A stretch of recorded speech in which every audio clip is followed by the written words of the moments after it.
Hello and welcome back to Rebel Reviews. Today is a very exciting day because in this video we're going to talk about the first two episodes of Ahsoka. Ahsoka, which is the show that just dropped on Disney Plus. It's the newest Star Wars show, and over the years she has become my favorite character, so I'm very passionate in talking about Ahsoka Tano. As you can see above my head, I have all my Star Wars figures back there. Many of them are Ahsoka, especially that top row of pop figures. So I'm excited to talk about the show today and its connections to Rebels, one of the best animated shows out there. Before we get started, please press that like button, hit subscribe, turn on your notifications, share this to all your family and friends, and let's go ahead and get started.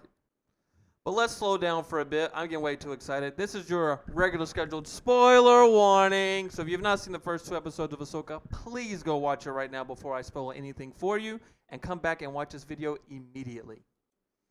All right, let's go ahead and get started. So I'm going to do this video a little bit differently than my previous videos where I chunk it up into different sections. I just want to talk about Ahsoka. So I'm just going to go from one spot to the next, and let's just see how it goes. So I'm going to keep this as clean as possible, but that's how we're going to handle it today. So first off, let's just get started with the show. It released on a Tuesday at 9 p.m. Thank you, Disney Plus, for changing that release window rather than me having to wake up at 3 a.m. for a release. So they dropped it at 9 p.m. and then the second episode was automatically with it as well. So I watched back to back. So let's get started with the actual show. The show first starts off with The Crawl, as if anyone is a Star Wars fan or knows of Star Wars, the famous episodes, at least 1 through 9. I think they all did. I don't think Rogue One, I don't think Solo did. I can't remember. But they start off with the opening crawl, and then it goes into space. We did the same thing here with Ahsoka. It was so beautifully done because this time it was in red lettering, which was a nice little difference there. And I love how it talked about where we're coming from. Basically, this takes off after the Mandalorian episodes, but most specifically with Morgan Elizabeth, as I guess is her name, the character that Ahsoka goes up against in the Mandalorian Season 2 episode, how she has captured her, and we know that episode ended with "Tell me what you know about Grand Admiral Thrawn." So from that moment, we knew Thrawn was coming, which is a huge excitement factor for me. Just if you can see in this little bottom corner here, I got my Star Wars, or what's called Spider-Man, my Star Wars novels. Half of those are Thrawn novels. He's become, over the time, one of my favorite villains. Maybe not number one. I still got Darth Maul up there. But Thrawn is one of my top villains. I love reading the stories on him, created by the great Timothy Zahn. So from that point forward, we knew Ahsoka was going to be coming back, hopefully and surely, with Dave Filoni. But more importantly, Star Wars Rebels. So if you have not watched Star Wars Rebels, I highly recommend it. It is one of my favorite animated shows, especially one of the best pieces of Star Wars. And a lot of that is in this show. And I always knew when that show ended that there was going to be more to be told. Now, I didn't think Dave Filoni would ever do live action. That was not a thought. But I did think there would be another live animated show to come after to tell the stories a little bit more, because I just knew there was more out there. So obviously, as the Mandalorian shows and stuff started coming, and we got Ahsoka, which might I add, I also predicted the Rosario Dawson casting. She was always my number one. But anyways, I knew that that would be coming soon with what they were doing with the Mandalorian, and so now we have it. Now, again, it opens up with that crawl. We get to Ahsoka. Oh my goodness, it's just so great. We're on a planet, I can't remember the planet's name, but we clearly see when Ahsoka uses her awesome lightsaber techniques where she does the little circle spin using the Force, not even holding the lightsabers, and goes down, that those images, or like those little sculptures in the wall, statues, they look like the Night Sisters of Dathomir, which turns out to be true. She is looking for the map so that she can find Thrawn, but also Ezra as well. And I did skip. The opening does start off with our new Sith peeps, Balin, played by the great Ray Stevenson. May he rest in peace. And then they get Morgan, so I passed that for a little bit. But then they get her, and then we're off with Ahsoka. So Ahsoka's looking for the map. Basic story here. I'm not a big fan of MacGuffins, but it works well here. We got the little map. We got little tricks, which I like is cool because it kind of ties in some of the Star Wars video game aspects where you're doing little puzzles and stuff. So I think that's a nice tie-in. And then the animated shows do a lot of that as well. So very beautiful, Ahsoka's movements, and she's attacked by some HK assassin droids, which are big parts of the video games as well. Very well done, great choreography. So at this point, I'm all in. And it just gets better as we go, because at some point we get Ahsoka to meet back up with Sabine. And before we get to that part, Lothal is the planet where Ezra is famously from in Rebels. And we have the mural. I think it's called the Spectre's mural or something like. I can't remember off the top of my head. The mural that's also in Star Wars Rebels. at the back. Clancy Brown reprises his role. He is the voice of the governor of Lothal. But he actually gets to play the character here. A lot of these characters have been recasted as different people, but Clancy Brown is one of them. And then that's where we get to see Sabine again. And she's going down like that bridgeway, which is like a cool scene that's used in the animated show a lot. And then again, we have our Ahsoka meet back up with Sabine. We also have Hera Syndulla meet back up. So as a Star Wars Rebels fan, I am like all into this show. So I want to take a little break to talk about if you have not seen Star Wars Rebels. So if you have not, I'm kind of curious to what you think, how it's working for you, because I already love these characters. Usually when a show starts off, you start to learn the characters based off, at the time you spend with them and the things that they do. But I'm already all in. I love these characters. If you're someone who's new, like my wife, she didn't get to watch it, but I'm going to rewatch it with her, obviously, of course. I'm curious to see how she feels about these characters that she doesn't know really anything about, especially if you didn't watch the show. And so I'm curious to see what it is. They do a lot of exposition to try to teach you who Ezra is, who Thrawn is. I think it's very necessary, obviously, for people who haven't seen these characters and know them. People like me who have, it didn't bother me to see those things. But there's a little bit of world building there. A lot of the stuff, like I said, the planet, Ahsoka's moves, who's mainly an animated character, Sabine, Hera. These are all characters that we've seen animated mostly. Chopper comes back. So it's cool to see them live action for myself because I just automatically love them. Like they're the characters I love throughout the show. So I'm always also curious to see how you guys feel about it. If you haven't watched Rebels, and if you haven't, I highly recommend it. At least picking some episodes that you could look up that really shine for Ahsoka and Sabine at this point. So the whole first episode is that the reunion, basically bringing these characters back together to get the map. And then, of course, if you watch it, we see that Sabine is actually able to open the map. But the one key thing that has been added to Sabine's character here is that she has been Ahsoka's apprentice, and which was not a big thing in Rebels. She was trained to use the Darksaber. So if you remember the Darksaber from Mandalorian, Bo-Katan, it's now destroyed. That was created by a Mandalorian who was known... I think it's Tara Vizsla. He was the one who created it. He was a Mandalorian, but also a Jedi. He had force-wielding powers. He's the only one known. Now maybe Grogu, maybe the newest one, and Sabine we're finding out. It doesn't bother me that that's something that they added. I do know Rebels ends with like Ahsoka and Sabine going off together, so you could easily put in there that they've trained and maybe tapped into something, especially with the use that she's worked with the Darksaber before. So that's a new added thing. The cool little Easter egg, or even with point blank, is that she has Ezra's lightsaber. Much different than how it appeared originally when he created it. He had like a little, it was almost like a staple gun type thing, if I remember correctly. But she's made it into a common hilt. So I'm all in on the action of Sabine now being an apprentice. That's just something that's going to carry on. And I can definitely see how this is going to run into Ezra coming back, maybe. They're going to be teamed up together, because I don't know how long Ahsoka's going to stay in this game, because I just keep going back to Rise of Skywalker and she talks, and I mean she's probably dead as a Force ghost. I don't know, we'll see. But I'm going off a tangent. Like I said, I'm rambling here. But anyway, so that was the first whole episode. It reintroduced the characters together, and then it added that little dynamic of Sabine as an apprentice Force abilities.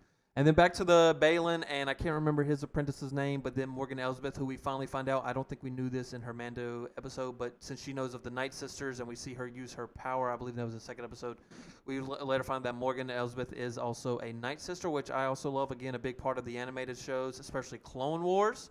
So I love that they added that. Dathomir's in some of the Star Wars games. So I like just connecting the lore together, making it all seem real. And I think the other cool part is some people don't give the animated shows respect because they're like, it's animated, but I love when it transfers. It just makes it more meaningful to see, hey, this actually is actual things happening. The avenue we're watching is animated, but these are actual events that are taking place in Star Wars, even smaller events separate from the Skywalker saga. For the most part, it's just more real. So overall, I'm into everything at this point. The characters coming back, the Star Wars Rebels building off of that. We're going to go back for Ezra and Thrawn. Obviously, if you're someone who hasn't watched the show, again, like I said, whether you love the characters and then also how you feel about Thrawn and Ezra, because they don't show up on the screen, or do they, in this episode or these two episodes, so you don't know them yet. Now, I promise you when they get here, you're going to love them, especially Thrawn, because, again, I am all in to just reading about him. Now, seeing him on the big screen is going to be even better. So we'll see how it goes. This is a great first two episodes. There's several different Easter eggs, just parallels from the Rebel show, which is great. Um, so it's just a lot of cool things packed in. It's obviously cool to see another dynamic of how the New Republic is still working to try to fill the gap of where the Empire was at, and you still see that as we went to the planet where the construction and repairs or whatever the reconstruction using the Empire's things that there are still people sympathetic to the Empire plan. Now they ask, why would you do this? And the answer was greed. So these people are just trying to make money in any way that they can. So that's why they would partner up with people who are not the New Republic, which is obviously how it continues because we do know this goes into the new trilogy that the bad guys are still kicking it and still being able to do stuff. So I like that little dynamic. It's kind of like Andor a little bit. It puts that in there. So it just gives you a little piece of what the world is like outside of the story of us going after Thrawn and Ezra. So many great things. Chopper again comes back. He's the droid. We have like the little cats. What else? The mural was something that came back. Obviously, Sabine getting her suit back out with the Mandalorian helmet to reestablish that. Ezra's lightsaber. Obviously, Ahsoka's techniques. Speaking of techniques, Balin, he kind of does the Vader hallway scene of his own a little bit. I think he's a very good character that we don't know enough about, but he fits like that evil guy. But he does have this weird thing. It's a shame to kill all the Jedi. So that's something interesting to think about where he stands on that level of he's obviously they're not hunting Jedi's at this point because we know like Kenobi with the Inquisitors they were hunting Jedi. He's obviously not hired to hunt Jedi. He's working with Elizabeth, but he does have an Inquisitor type person with him. And so here's I've heard a lot of theories, seen a lot of stuff. Originally, when I saw the character, I thought it would be very unique that if somehow Kanan, and now again, if you haven't watched Rebels, you don't know who this is, but Kanan is played by Freddie Prinze Jr., so this is a theory. He said he's not in the show, but that's what everyone says. I could see, and the reason I thought this because his face is covered, and Kanan in the Rebels show wore a mask that covered his face. I won't tell you why if you haven't seen it because I want to spoil that for you. I did give spoiler warnings, so maybe I should, but I'll hold that out. He wears a mask that covers his face, so it gave me a lot of that vibes that maybe this is Kanan. And it shouldn't be for other reasons. But I think that'd be something unique. But then I did see another theory, and it was an idea I had in mind, but I think it's maybe too far-fetched that the Inquisitor-like guy is Ezra, the guy they're actually going for, and somehow that he has. There's an episode in Rebels called World Between Worlds, and it's kind of weird. It's animated, so that's kind of why you can pull off with it. Now live action can get dangerous. It could be very dangerous, where you could travel between worlds and timelines, and they utilize that in the animated show Rebels a little bit. I'm kind of cautious about them doing that live action on a big scale like this, but it's possible that it could be. Someone said that Ezra could have passed through the worlds, and this is him, although they're still looking for him. This is another part of him. But also, it kind of helps my theory with Kanan, who I originally thought that maybe Kanan could have did the World Between Worlds. And then I have a third theory. I haven't seen anyone say this theory that I'm aware of. Not that it's not out there, but this is my wildest and outlandish one. Anyone talks about Star Wars and says, what's your theory or who do you think it is or how it is, especially in the new trilogy? Clones. It's clones. So I'm thinking this Inquisitor guy, what if he is a clone of Anakin Skywalker? What if somehow there is a clone and since Hayden Christensen is back or Kenobi, maybe he's back to play this character as a clone, obviously, and Ahsoka has to face her master yet again, but not really her master because we know at this point Darth Vader has passed. But what if the clone, or the clone, is Anakin Skywalker wearing the mask? It's clearly got all Inquisitors, you could see their face, so there's a reason why this face is hidden. So it's somebody we know. So my first thought when I first knew this character was appearing, I just dodged all trailers, was to think, it could be Kanan because that's the one character missing. Because I just thought in the back of my mind they're going to find Ezra. So that was the one character I thought that would appear. But then after seeing the Ezra theory, not the one I created, Kanan was my original one, that I think that's possible, especially with the World Between Worlds thing. And then my outlandish theory is, which I haven't seen anyone say yet, so I'm claiming it first, it's Anakin Skywalker. It's Anakin Skywalker. He's cloned. So I've covered a lot. I'm trying to think if I've missed anything. Again, this was a little differently. I didn't chunk it up because I just wanted to talk about this and not have to slow myself down because I just love it so much. Um, Here's a couple issues I had. I don't know what their budget is. A couple of background scenes didn't look a little right. CGI a little bit maybe, or I could have just been sleepy. Obviously, it would look better at some parts if it had that big movie scale. Um, Ahsoka, I've seen some people complain about the characters not being the same characters they were in Rebels. Well, they've grown, they've changed. They're not exactly going to be the same. So that's kind of one part on Ahsoka I have a knock with.